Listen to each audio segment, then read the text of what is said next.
Alright, listen up. You've got $100 to invest. Are you going to apply it in the stock market or in crypto? Better forget all the hype around. Let's face it, really determine which is the easier path for a beginner. Picture it in this manner.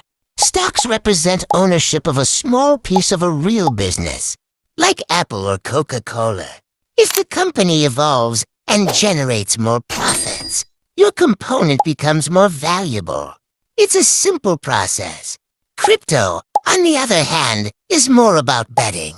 You're purchasing a digital token whose worth isn't dependable on its potential profits, but solely on whether someone else will judge it's more valuable tomorrow. It's a guess on a beliefs, but let's think about your emotional stamina. With stocks, you're moving at a slow-moving train. It has its ups and downs, but generally it carries on. A 2% drop might be viewed as an undesirable day. Crypto is more like a chaotic roller coaster.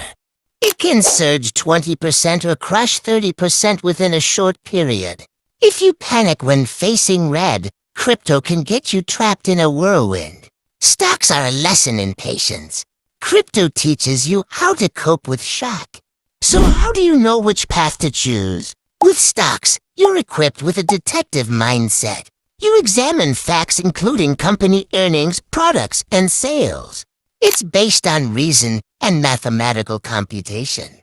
With crypto, you're required to be a detective in the crowd. You're chasing trends, monitoring social media, and trying to comprehend complicated tech. It's more about sentiment than spreadsheets.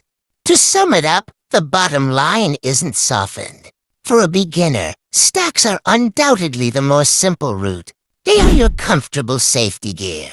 They're easier to come by, simpler to comprehend, and can help you establish dependable financial habits. Begin with just $1 in an app, and you can purchase a piece of the whole market.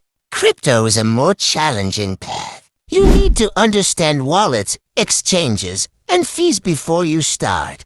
It's like learning a new language before you can even lay down a bet. Begin with stocks.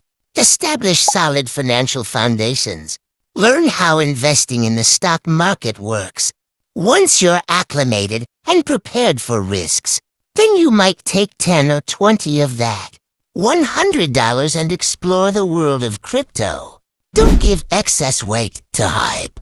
Focus on understanding. Begin modestly, follow a consistent schedule, and observe your money grow. If this helpful, hit like and subscribe for more real and serious financial growth advice. Class dismissed.